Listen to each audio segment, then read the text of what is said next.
আসসালামু আলাইকুম viewers, স্বাস্থ্যবার্তা YouTube চ্যানেলের পক্ষ থেকে আপনাদেরকে জানাচ্ছি স্বাগতম। আজকে যে ওষুধটি নিয়ে আলোচনা করব, ওষুধটির নাম হচ্ছে অ্যাবোলাক সিরাপ। অ্যাবোলাক সিরাপ ল্যাকটোলোজ গ্রুপের একটি ওষুধ। এটি তৈরি করেছেন বাংলাদেশের স্বনামধন্য ওষুধ company Aristo Pharma pharmaceuticals limited.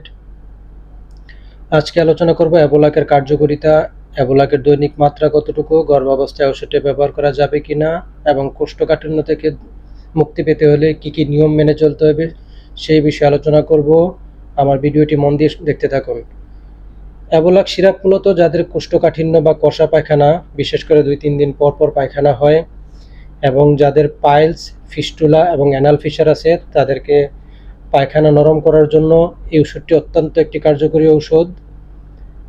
কোষ্ঠকাঠিন্যের জন্য এই ওষুধটির দৈনিক মাত্রা হচ্ছে প্রাপ্তবয়স্ক 2 থেকে 3 চামচ করে দিনে 2 থেকে 3 বার, এবং অপ্রাপ্তবয়স্ক 1 থেকে 3 চামচ করে দিনে 2 থেকে 3 বার। এবং এই ওষুধটি খাওয়ার পর পায়খানা নরম হয়ে গেলে ওষুধটি খাওয়া বন্ধ করে দিতে হবে। কিন্তু যাদের পাইলস, ফিস্টুলা বা অ্যানাল ফিশার আছে, তাদেরকে নিয়মিত পায়খানা নরম রাখার জন্য এই ওষুধটি চালিয়ে যেতে হবে। এই ওষুধটি খাওয়ার পাশাপাশি কোষ্ঠকাঠিন্য দূর করতে হলে প্রচুর পরিমাণে পানি, আঁশযুক্ত খাবার, শাকসবজি এবং ফলমূল বেশি করে খেতে হবে। আঁশযুক্ত খাবারের মধ্যে হচ্ছে পুঁই শাক, ডাঁটা শাক, মিষ্টি কুমড়া, জালি কুমড়া, লাউ, সচিন্দা, ঝিঙে, সজনে ডাঁটা, এই খাবারগুলো বেশি করে খেতে হবে।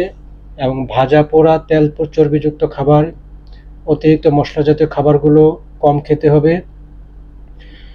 গর্ভাবস্থায় এই ওষুধটির সাইড ইফেক্ট সম্পর্কে তেমন কোনো সুনির্দিষ্ট তথ্য পাওয়া যায়নি। তারপরেও যদি গর্ভবতী মহিলাদেরকে ওষুধটি দিতে হয়, অবশ্যই একজন ডাক্তারের পরামর্শ নিয়ে ওষুধটি দিতে হবে। ডাক্তারের পরামর্শ ছাড়া গর্ভবতী মহিলাদেরকে কোনোভাবেই ওষুধটি দেওয়া যাবে না।